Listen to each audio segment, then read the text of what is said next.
Le président du Front pour la promotion de la démocratie au Congo, Eugène Diomi Ndongala, saisit le tribunal de grande instance de Kinshasa-Gombe en interprétation d'un jugement rendu par le même tribunal dans une affaire qui l'opposait à la Banque internationale pour l'Afrique au Congo, BIAC SA en sigle. Selon les avocats de la partie demanderesse, Eugène Diomi Ndongala aurait avec Diomi Ndongala Irène, sa fille, conclu un prêt de 700 000 $ américains auprès de la BIAC pour raison d'affaires. Le demandeur et sa fille auraient donné en garantie le certificat d'enregistrement de leur parcelle située dans la commune de la Gombe. Le demandeur aurait sollicité un autre prêt auprès de la BIAC d'une somme de 800 000 $ américains après avoir remboursé intégralement le prêt conclu avec sa fille. Les avocats de la partie demanderesse affirment que le dit prêt avait pour but de couvrir le partenariat public-privé entre la société Coder, représentée par leurs clients, et la société Sinat, représentée par l'État congolais. Diomi Ndongala aurait de nouveau donné en garantie à la BIAC un certificat d'enregistrement couvrant sa concession située à la commune de la Gombe. Le demandeur confirme que la BIAC, sans pour autant observer l'échéance contractuelle, aurait assigné Eugène et Irène Diomi Ndongala pour réclamer le reste de sa créance, mais aussi solliciter leur déguerpissement sur les deux concessions.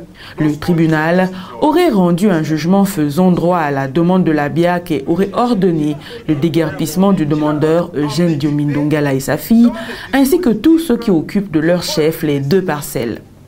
Le demandeur soutient que ce jugement aurait plusieurs zones d'ombre sur les concessions qui devraient subir le dit déguerpissement et son exécution touche même les concessions voisines. À l'audience du jour, les avocats de la partie défenderesse soulèvent 3 moyens, à savoir le défaut de qualité et d'intérêt dans le chef du demandeur, ainsi que l'incompétence du tribunal, au motif que le demandeur ne serait pas propriétaire de ses parcelles voisines dont l'exécution du jugement aurait touché, et sollicite du tribunal de rejeter la requête formulée par la partie demanderesse. Il n'y a aucune confusion. S'il y a confusion, la confusion c'est dans la tête de Diomi Ndongala, en tout cas pas dans le chef du tribunal qui a rendu une décision aussi claire que limpide lorsqu'on lit cette décision-là. Monsieur le Président, l'interprétation donc doit être rejetée. Mais lorsque vous lirez la décision, vous constaterez qu'il n'y a aucune erreur non plus.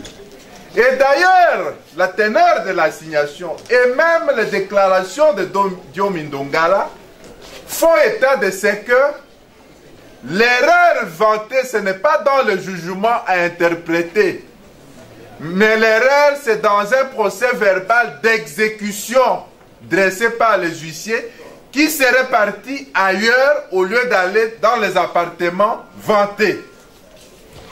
Donc, vous n'avez rien à corriger comme erreur. Et si c'est dans les actes de l'huissier, il faut attaquer les actes de l'huissier. Je leur donne déjà une voie à suivre.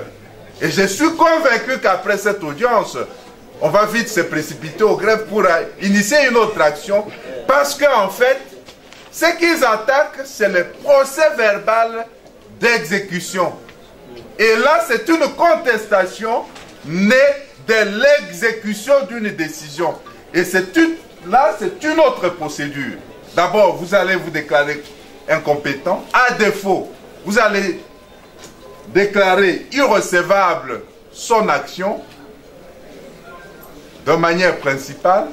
Et subsidiairement, vous direz cette action non fondée pour les motifs que je viens de développer.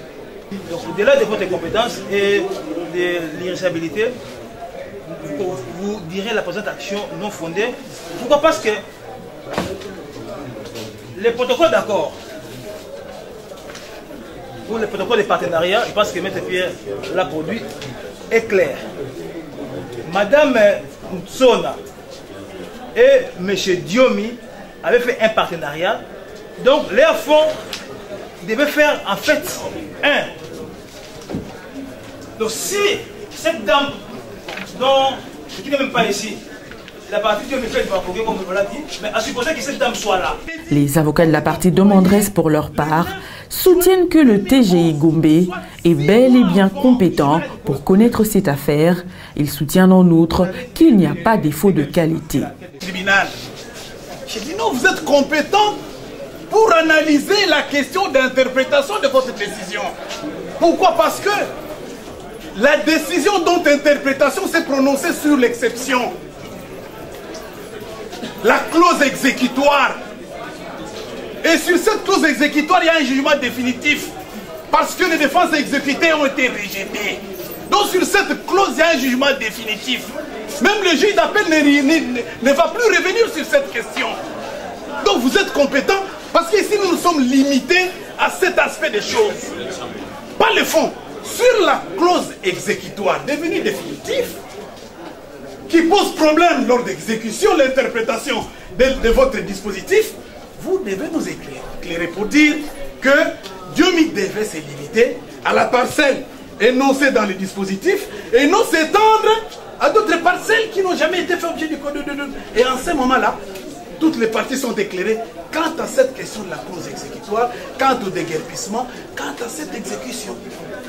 Donc ce n'est pas le débat sur la compétence d'exécution, mais c'est le débat sur les dispositifs à exécuter. La partie bien considère qu'il doit étendre, et Diomi dit qu'il ne doit pas étendre sur d'autres personnes qui n'ont pas été parties au procès. Nous avons dit. Le ministère public, dans son avis, sollicite du tribunal de dire irrecevable la présente action pour défaut d'intérêt et d'objet.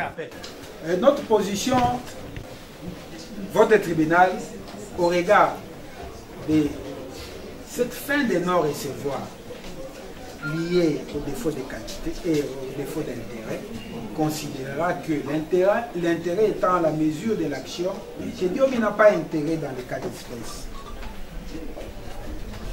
Troisième élément, Monsieur le Président, les défauts d'objet. Quel est l'objet de cette interprétation? Qu'est-ce que nous allons interpréter ici, vous juges? Nous n'en voyons pas, on ne voit rien. Le jugement est clair. J'aurais dû comprendre si Diomi venait en rectification d'erreurs matérielles liées au fait que les dispositifs du jugement parlent du plan cadastral de la commune de la Gombe.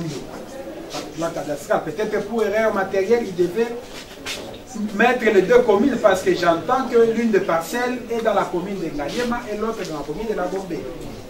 J'aurais dû comprendre. Mais que Diomi vienne, que les juges interprètent pour dire que ces jugements ici ne concernent pas Sona, alors que Sona a déjà obtenu un jugement devant votre tribunal pour exécution fautive et que l'affaire est pendante devant la cour d'appel, serait chercher à induire votre tribunal en erreur. C'est ce qu'on appelle à l'Ingala, si le tribunal touche. Après avoir entendu toutes les parties et l'avis du ministère public, le tribunal clôt le débat et prend les exceptions délibérées pour rendre son jugement avant dire droit dans le délai de la loi.